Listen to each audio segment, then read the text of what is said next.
Sonko vient d'être arrêté. L'heure est grave, c'est chaud actuellement au Sénégal. Au sein du gouvernement, Bassirou Diomaye met fin aux fonctions de Premier ministre de Sonko. Que s'est-il réellement passé et où est Sonko actuellement? C'est de ça nous allons parler. Si tu veux vraiment comprendre et savoir ce qui se passe, alors prends une chaise et installe-toi ici. Nous allons tout vous expliquer. Imaginez la scène. Nous sommes le vendredi 22 mai 2026. Le soleil se couche sur Dakar. Et pendant que des milliers de Sénégalais s'apprêtent à passer leur soirée, tranquillement, la télévision nationale interrompt ses programmes. Un fonctionnaire apparaît à l'écran. Pas le président, pas Sonko, un fonctionnaire. Le secrétaire général de la présidence, Oumar Sambaba, prend la parole d'une voix froide, mécanique, et lit un décret. Le décret numéro 2026-1128. Et en quelques secondes, tout bascule. Ousmane Sonko, Premier ministre du Sénégal, est limogé. Le gouvernement entier est dissous. C'est terminé. Mais pour comprendre l'ampleur de ce séisme, il faut revenir en arrière. Il faut se rappeler qui sont ces deux hommes. Bassirou Diomaye Faye et Ousmane Sonko ne sont pas de simples collègues politiques. Ces deux hommes ont partagé les mêmes combats, les mêmes prisons, les mêmes rêves. C'est Sonko lui-même qui, empêché de se présenter à la présidentielle de 2024 après une condamnation pour diffamation ayant entraîné la perte de ses droits civiques, a choisi Diomaye de sa propre main pour le remplacer dans la course. Il lui a tendu le flambeau. Il lui a dit « Vas-y, tu es mon homme ». Et ensemble, avec le slogan « Diomaye et Sonko », ils ont conquis le Sénégal dès le premier tour avec 54% des voix. Une victoire historique, un espoir immense. Tout un peuple qui respirait enfin. Sonko est alors nommé Premier ministre le 3 avril 2024. Il est l'homme fort du gouvernement, le patron du PASTEF, le parti majoritaire à l'Assemblée nationale. Certains disent même qu'il est plus puissant que le président lui-même. Et c'est précisément là que le problème commence. Car Diomaye Faye, ce homme discret que beaucoup avaient sous-estimé, n'allait pas rester dans l'ombre indéfiniment. Progressivement, il commence à affirmer son autorité. Il commence à montrer que c'est lui, et lui seul, le chef. Et le message qu'il envoie ce soir du 22 mai 2026 est une clarté absolue. Peu importe qui tu es, peu importe ce que tu as fait pour moi, peu importe ton poids politique. Dans ce pays, c'est moi, le patron. Ce qui rend ce limogeage encore plus brutal, c'est la manière dont il a été exécuté. Pas d'appel téléphonique, pas de réunion en tête-à-tête, pas de communiqué commun pour sauver les apparences. Un décret lu par un tiers, diffusé à la télévision nationale, pendant que des centaines de militants de Sonko commencent déjà à se rassembler devant son domicile à Dakar, hébétés, en colère, le cœur brisé. L'attelage qui avait soulevé tout un peuple n'aura tenu que 2 petites années. Et maintenant le Sénégal entre dans une zone de turbulence que personne ne peut encore mesurer. Parce que Sonko, lui, n'est pas du genre à partir la tête baissée. Et la suite, vous allez voir, est encore plus incroyable que ce début. Restez avec nous. Quand un président limoge son Premier ministre, la version officielle est toujours propre, toujours lisse, toujours présentable. On parle de réorientation politique, de nouveau souffle, de décision souveraine. Mais derrière les mots choisis et les décrets bien rédigés, il y a toujours une autre histoire. Une histoire de trahison silencieuse, de rivalité qui couve, d'ego qui s'affrontent dans les couloirs du pouvoir. Et dans le cas de Diomaye et Sonko, cette histoire-là est bien plus explosive que ce que les communiqués officiels veulent bien vous dire. Tout commence en réalité dès juillet 2025. Oui, vous avez bien entendu, presque 1 an avant le limogeage, les premières fissures apparaissent, déjà dans ce tandem que tout le monde croyait indestructible. Sonko, lui-même, prend la parole publiquement et évoque un problème d'autorité. Dans le pays, il accuse le président de ne pas le défendre suffisamment face aux attaques politiques. Un Premier ministre qui reproche à son propre président de ne pas le protéger. Voilà où on en est. La fracture est là, béante, même si personne ne veut encore l'appeler par son nom. Puis vient novembre 2025. Nouveau coup de théâtre. Aïda Mbodj, la coordinatrice de la coalition Diomaye président, est remplacée par Aminata Touré, une décision prise directement par le président, sans concertation avec Sonko. Les proches du Premier ministre explosent. Ils dénoncent une prérogative que Diomaye n'aurait pas le droit d'exercer seul. Mais Diomaye s'en fiche, il assume. Et ce geste, en apparence anodin, dit en réalité tout, le président est en train de construire sa propre base politique, indépendamment de Sonko et du PASTEF. Dans ce même mois de novembre 2025, Sonko organise son meeting de Terra, une démonstration de force colossale, des foules immenses, une popularité qui déborde, et Sonko qui en profite pour déclarer publiquement, sans détour, qu'il sera candidat à la présidentielle de 2029. Là, le message est direct. Il ne dit pas « je soutiens le président », il dit « je prépare ma propre candidature ». Diomaye, qui a constitutionnellement le droit de briguer un second mandat, reçoit cette déclaration comme une gifle. Son propre Premier ministre est déjà en campagne contre lui. Les divergences s'accumulent ensuite sur le fond. La gestion de la dette publique, les négociations avec le FMI, la politique des prix, le fonctionnement de la justice. Sur chaque grand dossier, les deux hommes tirent dans des directions opposées. Diomaye reproche à Sonko une personnalisation excessive du pouvoir au sein du PASTEF. Sonko reproche à Diomaye de gouverner sans lui, de l'affaiblir méthodiquement, de distribuer des postes. Et puis arrive le 22 mai 2026. Sonko intervient à l'Assemblée nationale avec des mots qui ne laissent aucun doute sur son état d'esprit. Il déclare à qui veut l'entendre qu'il n'est pas le genre de premier ministre à tout accepter, qu'il n'est pas un yes man. Quelques heures plus tard, il est convoqué par le président. Diomaye lui dit que la poursuite de leur collaboration sera difficile. Il veut présenter la séparation comme une décision concertée, un accord mutuel pour sauver les apparences. Sonko refuse catégoriquement. Il lui dit « Assume ton limogeage. Ne fais pas semblant que c'est notre décision commune. » Et le soir même, le décret tombe. Ce que vous devez retenir, c'est que ce limogeage n'est pas un accident. Ce n'est pas une décision prise sur un coup de tête. C'est l'aboutissement d'une guerre silencieuse, méthodique, planifiée, entre deux hommes qui ont un jour partagé le même rêve et qui se retrouvent aujourd'hui dans deux camps opposés. Et le pire dans tout ça, c'est que cette guerre est loin d'être terminée. La suite va vous laisser sans voix. Quand on se fait virer, il y a deux façons de réagir. La première, c'est de partir dignement, de garder le silence, d'encaisser le coup et de disparaître dans l'ombre. La deuxième, c'est de prendre la parole, de regarder le pays dans les yeux et de dire la vérité. Toute la vérité, sans filtre, sans diplomatie. Ousmane Sonko, vous l'aurez compris, n'a jamais été un homme de la première catégorie. Et ce qu'il va révéler dans les heures et les jours qui suivent son limogeage va littéralement mettre le feu à la scène politique sénégalaise.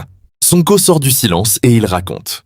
Il raconte ce qui s'est vraiment passé ce soir du 22 mai, derrière les portes fermées du palais présidentiel. Il explique qu'après son intervention remarquée à l'Assemblée nationale, il a été convoqué par le chef de l'État. Une convocation, pas une invitation, pas une discussion entre amis, une convocation. Et quand il arrive face à Diomaye, le président lui dit, froidement, que la poursuite de leur compagnonnage sera difficile. Sonko comprend immédiatement ce qui se passe. Le président veut le pousser vers la sortie. Mais Diomaye veut faire les choses proprement, ou du moins en donner l'apparence. Il veut que la séparation soit présentée comme une décision commune, un accord mutuel, une transition négociée. Comme si les deux hommes avaient ensemble décidé qu'il était temps de se séparer. Sonko refuse, catégoriquement, fermement. Il lui dit « Non. Si tu veux me virer, assume-le. Signe ton décret et assume-le devant le peuple sénégalais. Ne me demande pas de cautionner une mise en scène. Ne me demande pas de participer à un mensonge d'État. » Et c'est exactement ce qui se passe. Quelques heures plus tard, au lieu d'une déclaration commune, c'est un décret unilatéral qui est lu à la télévision nationale. Sonko attendait une discussion. Il a reçu un licenciement. Mais Sonko ne s'arrête pas là. Il va plus loin. Beaucoup plus loin. Il nomme les choses clairement et dénonce une stratégie qu'il dit avoir vu venir depuis des mois. Selon lui, ce limogeage n'est pas une simple décision politique. C'est une tentative délibérée de démanteler le PASTEF de l'intérieur. Comment ? En distribuant des postes à des personnalités extérieures au parti, en remplaçant des proches du PASTEF par des profils issus de la coalition, personnel de Diomaye, en construisant méthodiquement une base présidentielle parallèle. L'objectif affiché, selon Sonko, est de montrer que Diomaye peut gouverner sans le PASTEF, sans son mentor, sans celui qui l'a porté au pouvoir. Et puis Sonko lâche une phrase qui va résonner dans tout le Sénégal. Une phrase courte, sèche, cinglante. On ne peut pas faire du PASTEF sans PASTEF. Sexmos, 6 mots qui sont à la fois un avertissement, un défi et une déclaration de guerre. Il dit au président « Tu crois que tu peux te débarrasser de moi et continuer à gouverner avec mon parti ? Tu crois que les militants vont te suivre si tu me trahis ? Essaie, et on verra. » Il pointe également des divergences profondes sur les grands dossiers du pays. La dette publique, les relations avec le FMI, la politique des prix, le fonctionnement de la justice. Sur chacun de ces sujets, les deux hommes avaient des visions radicalement opposées. Et Sonko dit clairement que ces désaccords de fond sont au cœur de la rupture, bien au-delà des questions de personnes ou d'ego. Ce qui frappe dans cette sortie de Sonko, c'est le calme, la précision. Il ne crie pas, il ne menace pas. Il expose les faits, il nomme les responsabilités et il laisse le peuple sénégalais juger. Et pendant qu'il parle, dehors, Des centaines de militants continuent à se masser devant son domicile, brandissant son portrait, scandant son nom. L'homme est limogé, mais l'homme est toujours là. Et la suite va vous montrer à quel point Sonko est capable de transformer une défaite en tremplin. Restez avec nous. Il y a des hommes qui, quand on les frappe, tombent. Et il y a des hommes qui, quand on les frappe, rebondissent. Des hommes pour qui chaque coup reçu devient une rampe de lancement. Des hommes dont vous pouvez détruire le poste, mais jamais la trajectoire. Ousmane Sonko est de cela. Et ce qu'il va faire dans les 4 jours qui suivent son limogeage est tout simplement sans précédent dans l'histoire politique du Sénégal. Vous pensez que l'histoire s'arrête là? Vous pensez que Sonko est installé au perchoir? Que tout le monde rentre chez soi et que le Sénégal tourne la page? Non, absolument pas. Parce que dans ce pays, chaque victoire politique est immédiatement suivie d'une contre-attaque juridique. Et celle qui se prépare dans les heures qui suivent l'élection de Sonko à la présidence de l'Assemblée nationale est d'une redoutable précision. C'est une bombe à retardement. Et elle est déjà armée. Revenons quelques instants sur les faits. Sonko est limogé le 22 mai. Le bureau de l'Assemblée nationale le réintègre comme député le 24 mai. Il est élu président de l'Assemblée le 26 mai. Tout cela s'est passé à une vitesse fulgurante. Trop vite, disent ses adversaires. Beaucoup trop vite. Et selon eux, cette rapidité n'est pas le signe d'une procédure bien huilée. C'est le signe d'une violation grave et délibérée de la Constitution sénégalaise. Voici leur argument. Quand Sonko a été nommé Premier ministre en avril 2024, il a quitté son siège de député. C'est la règle. On ne peut pas être à la fois membre du gouvernement et parlementaire. En acceptant ce poste, Sonko a donc renoncé à son mandat. Et pour ses adversaires, cette renonciation est définitive, irrévocable. La loi organique de 2025 qui prévoit la réintégration automatique d'un ancien membre du gouvernement, pour eux, elle ne change rien à l'affaire. Pire encore, ils soutiennent que l'existence même de cette loi est la preuve que le mécanisme de réintégration n'existait pas auparavant. Si on a dû voter une nouvelle loi pour créer ce droit, c'est précisément parce que ce droit n'existait pas. Et donc, Sonko ne pouvait pas légalement retrouver son siège. Et s'il ne pouvait pas retrouver son siège, son élection à la présidence de l'Assemblée nationale est nulle, caduque, inconstitutionnelle. C'est sur cette base que 17 députés de l'opposition passent à l'action. Le lundi 1er juin 2026, ils saisissent officiellement le Conseil constitutionnel. La requête est déposée par huissier. Les signataires demandent aux sages d'annuler purement et simplement la décision du bureau de l'Assemblée nationale portant réintégration d'Ousmane Sonko en qualité de député et par conséquent d'invalider son élection à la présidence de l'institution. Pour eux, le Conseil constitutionnel est la seule instance habilitée à trancher ce type de contentieux. Et ils estiment qu'un acte d'une telle gravité ne peut pas échapper à tout contrôle juridictionnel, quelle que soit la majorité en place. Mais voilà où la situation devient encore plus complexe, encore plus tendue. Car Sonko, en tant que président de l'Assemblée nationale, bénéficie désormais de l'immunité parlementaire. Une immunité qui le protège, en théorie, de toute poursuite judiciaire pour les actes liés à l'exercice de ses fonctions. Des avocats appellent au respect strict de cette immunité. Ils disent moins que toucher à Sonko maintenant, c'est toucher à l'institution parlementaire elle-même. C'est une ligne rouge qu'on ne franchit pas dans un état de droit. Mais d'autres rappellent que des épées de Damoclès juridiques planaient toujours au-dessus de sa tête. Rappelons que la Cour suprême du Sénégal avait confirmé en juillet 2025 sa condamnation pour diffamation, assortie de la déchéance de ses droits civiques. C'est précisément cette condamnation qui l'avait empêché de se présenter à la présidentielle de 2024 et l'avait contraint à pousser Diomaye à sa place. Ces dossiers judiciaires n'ont pas disparu. Ils sont là, en attente, comme des mines enterrées sous un champ qu'on croit tranquille. Alors la question que tout le Sénégal se pose ce soir est simple et vertigineuse à la fois. Le Conseil constitutionnel va-t-il valider ou invalider la présence de Sonko au perchoir? Si les sages lui donnent tort, Sonko perd son siège, son immunité, et se retrouve exposé comme jamais. Si les sages lui donnent raison, c'est Diomaye qui subit une humiliation institutionnelle majeure et la cohabitation entre les deux hommes devient une guerre ouverte à ciel ouvert. Dans les deux cas, le Sénégal entre dans un territoire inconnu.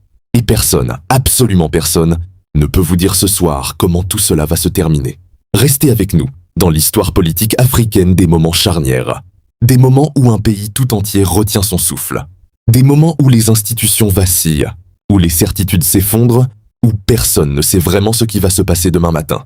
Le Sénégal vit l'un de ces moments right now.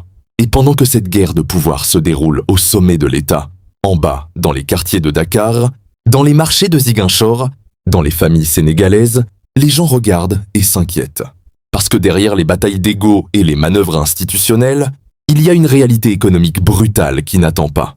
Le Sénégal est le deuxième pays le plus endetté d'Afrique subsaharienne, avec une dette atteignant 132% du PIB. Le budget 2026 affiche un besoin de financement colossal. Le programme d'aide du FMI de 1,8 milliard de dollars est suspendu. Et pendant que Diomaye et Sonko se font la guerre, cette réalité-là, elle, continue d'avancer, inexorablement. Le Sénégal est à la croisée des chemins.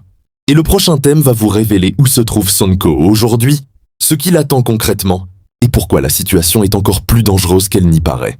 Restez avec nous. Nous voilà au terme de cette analyse. Et c'est peut-être le thème le plus important de toute cette vidéo. Parce que depuis le début, vous vous posez tous la même question. Celle qui a motivé votre clic. Celle qui vous a poussé à vous installer et à rester jusqu'ici. Où est Sonko aujourd'hui?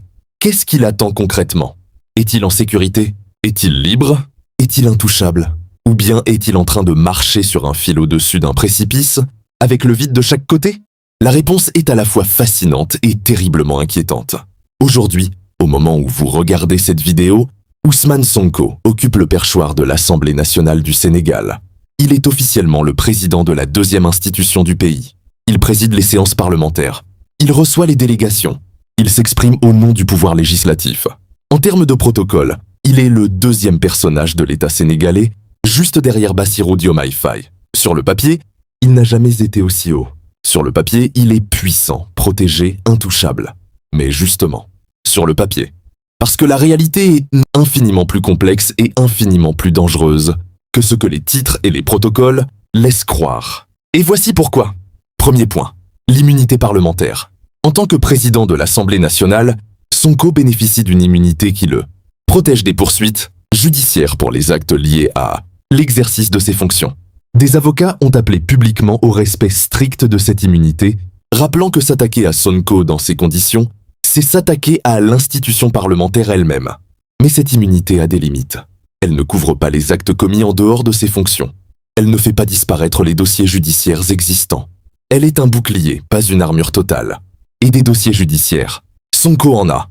C'est le deuxième point, et il est crucial. La Cour suprême du Sénégal a confirmé en juillet 2025 sa condamnation pour diffamation, avec à la clé la déchéance de ses droits civiques. C'est cette même condamnation qui l'avait rendu inéligible en 2024 et l'avait contraint à pousser Diomaye devant lui dans la course présidentielle.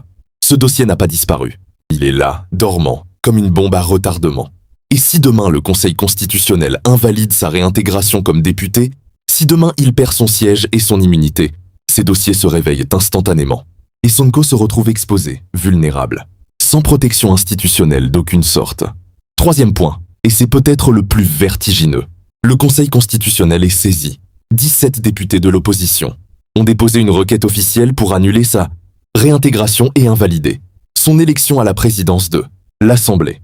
Les sages doivent se prononcer, et personne ne connaît encore leur décision. Si le Conseil constitutionnel valide sa présence au perchoir, Sonko est consolidé, renforcé, et la cohabitation avec Diomaye devient une guerre institutionnelle longue et douloureuse pour le pays. Mais si le Conseil constitutionnel invalide son élection, alors tout s'effondre. Son siège, son immunité, sa protection. Et Sonko se retrouve dans la situation la plus précaire de sa vie politique, exposé à tous les vents judiciaires qui soufflent contre lui. Voilà donc où en est Ousmane Sonko aujourd'hui. Président de l'Assemblée nationale et menacé en même temps. Puissant et fragile en même temps. Au sommet et sur le fil en même temps. C'est la contradiction absolue. C'est le paradoxe Sonko. Un homme qui a passé sa vie entière à défier le système, à se battre contre les institutions qui voulaient l'écarter, à transformer chaque coup porté contre lui en nouvelle étape de son ascension, et qui se retrouve aujourd'hui dans la position la plus haute et la plus précaire de toute sa carrière. Ce qui est certain, c'est que le Sénégal n'a pas fini de vivre des moments historiques. Ce qui est certain, c'est que Sonko n'a pas dit son dernier mot. Et ce qui est certain, c'est que vous, qui avez eu la sagesse de rester jusqu'à la fin de cette vidéo, vous êtes maintenant parmi les rares personnes qui comprennent vraiment ce qui se passe dans ce pays. Partagez cette vidéo, parce que l'information, c'est le premier acte de résistance. Et abonnez-vous, parce que cette histoire, elle est loin d'être terminée.